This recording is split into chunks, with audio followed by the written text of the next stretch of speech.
Guys, UFC 272 is this weekend. Covington and Masvidal are going to step into the octagon, and DraftKings Sportsbook has got a real knockout offer for all of you new customers.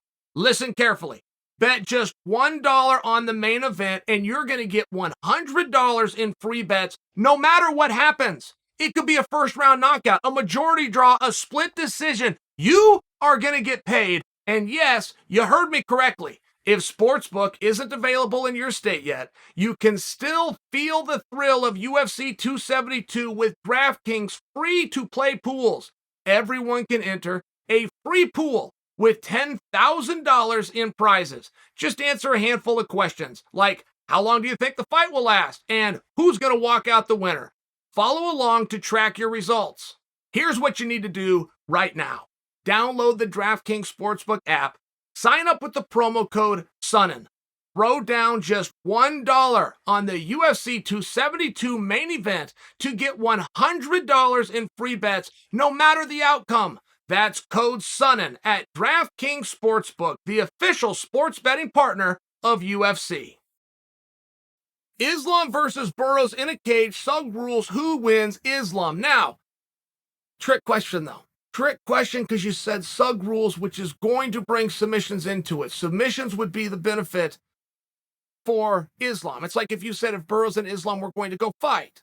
Well, fighting is what Islam does. Burroughs has never done it.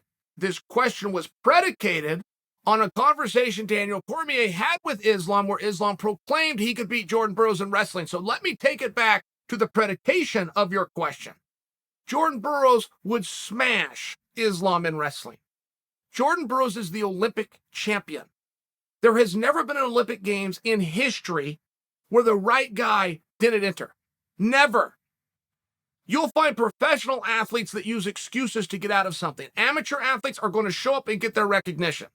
So if Islam could beat Burroughs, that means Islam could have been the Olympic champion, which means he foregoed the greatest sports victory of his. Of course, Islam is not going to beat Jordan Burroughs in a wrestling match. To your question specifically, when you add the submissions, an event that Jordan is yet to experience, sure, Makhachev would beat him.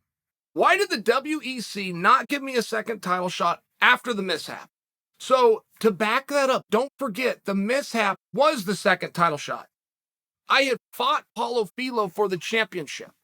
It was the closest anybody had ever done with Paulo. I got some wins in between, so boom, we're going to do the rematch. It was the rematch that the mishap happened. Paulo Filho missed weight, thus voiding out it being a championship match.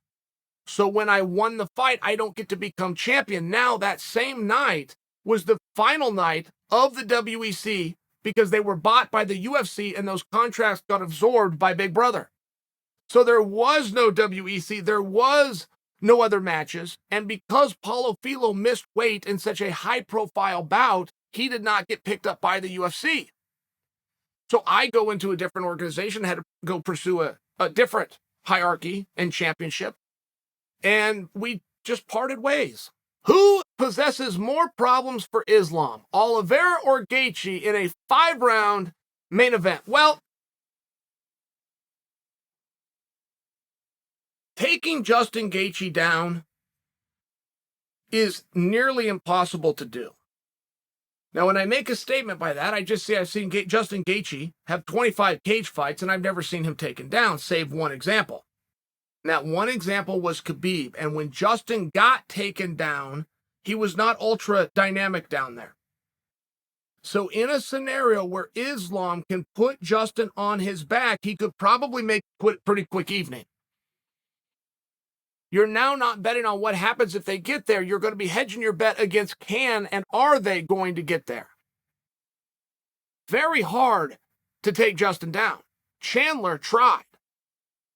Chandler had 15 minutes. Within that 15 minutes, he spent 8.5 of it trying to take him down and never got him there. To speak to that defense of Justin Gaethje, now you're stuck on your feet with one of the meanest guys in the sport. He's going to punch you. He's going to kick you. He's going to claw you. Very interesting, whereas you have Charles Oliveira, who isn't going to offer the same resistance to that takedown. However, once you get there, he is going to be more dynamic. Oliveira's got a real Tony Ferg in him, right, where he will use those elbows. He will start pounding from his back. Very few guys ever even consider throwing dynamic strikes from their back, let alone get good enough that they can do it. But Oliveira's got those elbows, right? He's got that Tony in him. Oliveira will lock up a triangle just to freeze the position, just to have some shots at your face. So I think that when they get to the position that they are going to end up in, Oliveira is going to offer a longer fight. Question is, can Islam get Gaethje there in the first place? Favorite meal before and after training? I will tell you, I'm really not that hungry after training. It's kind of the opposite. In fact, when I used to have to really cannibalize my body and get from 225 down to 185 pounds, which is a very, very tough experience for me. But one thing that I would do is I would go train. When I got so hungry I just couldn't go on, I would go for a run. Because there was something about getting my heart rate up that for me curbed my appetite. But after training from the time I was 9 years old until last night when I was in the gym, I stop at 7-Eleven, I get a Coca-Cola with ice big enough to swim in. Who is the greatest fighter to never win a UFC belt? I have two interpretations of that. Who was within the UFC that never won a championship? I could insert a name of Tim Kennedy. Who was within MMA that never got to the UFC to win and claim his belt would be Fedor Emelianenko. And it'd be very hard to imagine any scenario. You could argue, Tim, that's my answer. It'd be very hard to ever even argue it would have been Fedor. Only because Fedor fought Arlovsky, who was the champion, and beat him. Fedor fought Nogueira, who was the champion, and beat him. Fedor fought who was the champion in Tim Sylvia, and beat him. He went through a number of champions. I think that top title of the guy that just never was within that organization would be Fedor. I got to change 3 things about the unified rules to improve the sport. What would they be? Okay. The unified rules are so damn good. I mean, one thing about the leadership within our sport, it never is satisfied. Mike Mazzulli, the president of the ABC, will sit down and look at his own set of rules and stare at and try to figure out how to make them better. So finding 3 things would be tough, but I will tell you one thing that I've always wanted to see within the sport. I don't know how you run a business on this. I don't know how you turn it into an industry. There's conflicts to what I'm saying, so I'm never going to get my way, but I do believe a forfeiture clause should be in place. I grew up in the amateurs. We did what's called dual meets. We bring our 10 guys, you bring your 10 guys. If you put 9 on the mat, which means one weight class, you can't satisfy a lineup, you're going to forfeit to us, and we are going to receive full points, which in that case for wrestling was 6. But the rankings are also going to reflect it. Seeds, when you get to tournaments, seeds is what we call it in amateur. In the pros, they call it rankings. It's going to reflect that. If one guy wasn't tough enough or willing enough or good enough or strong enough physically or mentally for any goddamn reason to not step out there at the agreed upon time, he loses. I haven't the foggiest idea how a guy can pull out of a fight just signifying, I am not tough enough, whether it's stronger mentally or physically. I will concede to the world I am not tough enough to go out and even try. How does he keep his ranking? That has always bothered me. I've never understood it. I'm against it.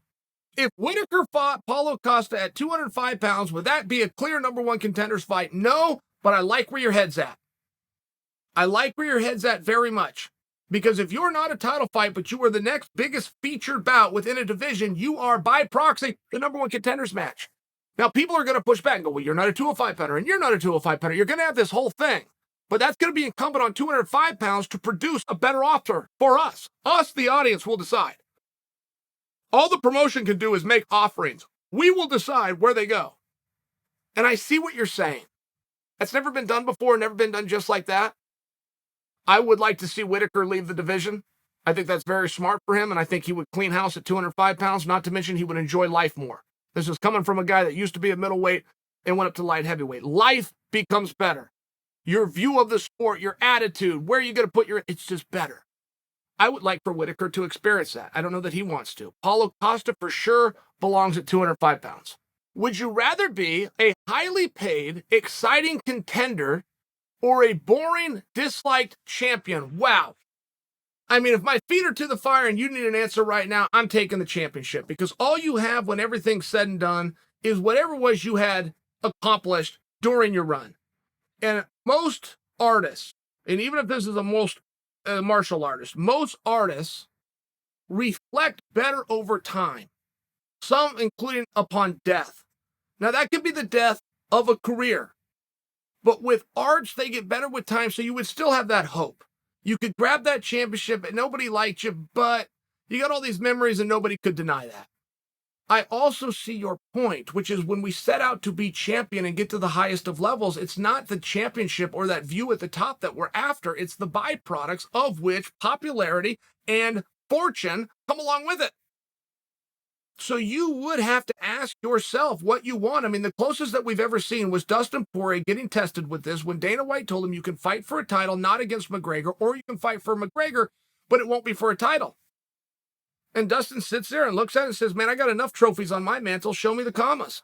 Would I rather eat a jar of mayonnaise or never eat mayonnaise again? I'll eat the jar, and that's going to be a disgusting experience and maybe even get me off mayonnaise, but I want a sandwich every day for lunch. If you ever invite me to lunch, I assume what you're saying is, do you want to go get a sandwich? That is what you eat for. You eat a sandwich. That's what I believe. I don't believe a sandwich is a sandwich if it doesn't have mayonnaise. I've had people try this with me with hamburgers before. Don't bring me a hamburger and you just put ketchup and mustard on there. That's weird.